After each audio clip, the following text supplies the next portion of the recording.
আপনার জীবনের জন্য যদি এই হাদিসটা যদি স্মরণ রাখতে পারেন, ইনশাআল্লাহুল আজিজ যতদিন আমি বেঁচে থাকি আমার সাথে দেখা হলে আপনি এটা অবশ্যই বলবেন যে হুজুর আমার সালাত চেঞ্জ হয়ে গেছে, আমার আগে সালাতে মন লাগতো না, আমি লড়াচড়া করতাম, এখন আর করি না, এখন আমার মন লাগে। যখনই আমার এই হাদিস মনে হয় আমি বুঝতে পারি আমি আমার রবের সামনে আছি, আমি আর এখন আর লড়াচড়া করি না, আমার সালাত সুন্দর হয়ে গেছে। যে কোনো ব্যক্তি সালাতকে সুন্দর করতে চান তাহলে তাকে এই হাদিসটা মুখস্থ রাখতে হবে।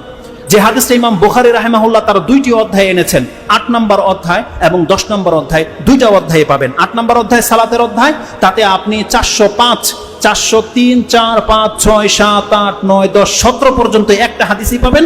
এবং আপনি সেটা 10 নম্বর অধ্যায় কিতাবুল আযানের মধ্যে পাবেন, হাদিস হচ্ছে 753। এবং ইমাম মুসলিম রাহিমাহুল্লাহ তিনিও তার কিতাবুল মসজিদ 5 নম্বর অধ্যায়ে উল্লেখ করেছেন 1110, মানে 1110 নম্বর এই হাদিসটা পাবেন।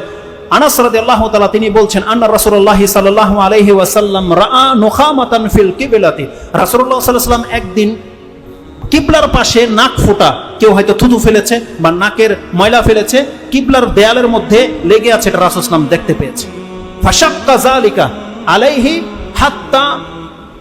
হাত্তা রুইয়া ফি ওয়াজহিহি, রাসূলুল্লাহ সাল্লাল্লাহু আলাইহি ওয়াসাল্লাম এতটা বেশি কষ্ট পেয়েছেন যে তার চেহারায় পর্যন্ত সেই কষ্টের ছাপটা ফুটে উঠেছে। ফাকামা, রাসূলুল্লাহ টিকতে পারলেন না, দাঁড়িয়ে গেলেন।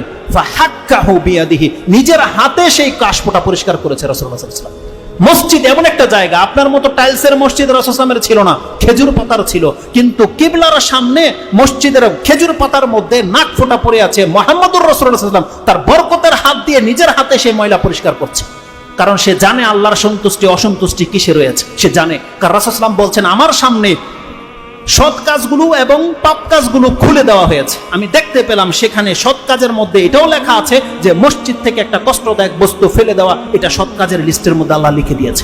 কে করেছে এত বড় পাপ? রাসূলুল্লাহ সাল্লাল্লাহু আলাইহি ওয়াসাল্লাম নিজের হাতে সেটাকে পরিষ্কার করে দিয়েছে। তারপরে যে মূলনীতিটা রাসূলুল্লাহ সাল্লাল্লাহু আলাইহি ওয়াসাল্লাম পেশ করেছে, ইন্না আহাদাকুম ইযা কানা ফিস সালাহ, এটা একটা ভাষা। ইন্না আহাদাকুম ইযা কামা ফিস সালাহ, এটা একটা ভাষা।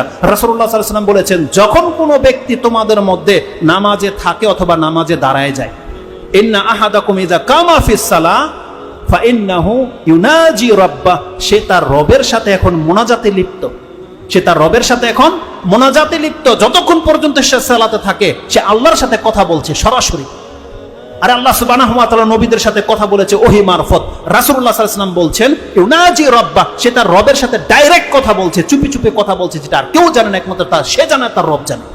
রাসূল সাল্লাল্লাহু আলাইহি ওয়াসাল্লাম বলেছে, আও ইন্নাহু বাইনাহু ওয়া বাইনা কিবলাতিহি, রাসূলুল্লাহ সাল্লাল্লাহু আলাইহি ওয়াসাল্লাম বলছেন, কোন ব্যক্তি যখন আল্লাহু আকবার করে দাঁড়িয়ে যায়, তার আর তার কিবলার মাঝে আল্লাহ উপস্থিত থাকে।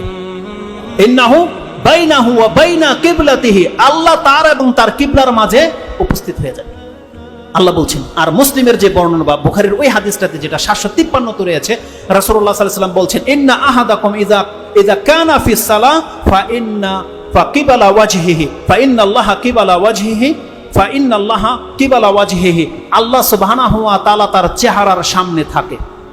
এটা বুঝেন, মানে আপনি যখন আল্লাহু আকবার বলেছেন, সেটা হোক সুন্নত নামাজ, নফল নামাজ, ফরজ নামাজ, আপনি যেমনি বলবেন আল্লাহু আকবার, রাসূল বলছে আপনার চেহারাটা তখন সরাসরি আল্লাহর সামনে থাকে। কোন মালিকের সামনে যদি কোনো ব্যক্তি, কোন মালিক যদি দাঁড়িয়ে থাকে, তার গোলামকে টেরবেটার করতে পারে? অথবা এটার পজিটিভ দিক নিয়ে নেন, আপনি যার ইবাদত করেন, আপনার যদি ফিল হয় যে আমার মালিক এখন আমাকে দেখছে, আমার সাথে তার সম্পর্ক রয়েছে, সুবহানাল্লাহ, আপনার অবস্থাটা কেমন হতে পারে? তাহলে এই হাদিসটা আমাদেরকে স্মরণ রাখতে হবে যতদিন পর্যন্ত আপনি বেঁচে থাকবেন এবং সালাত আদায় করবেন। আপনি জেনে নেন আপনার মর্যাদাটা এমন, আল্লাহ বলছেন, যে কেউ তোমাদের মধ্যে সালাতে দাঁড়ায় সে তার রবের একেবারে কাছাকাছি, বা তার রবের সাথে এখন সে ইউনাজি রাব্বা। দেখেন এখানে মোনাজাত শব্দটা রয়েছে। আমাদের সমাজে মোনাজাত করে সালাত ফিরানোর পরে, অথচ রাসূল সাল্লাল্লাহু আলাইহি ওয়াসাল্লাম বলছেন মোনাজাত হচ্ছে নামাজের ভিতরে।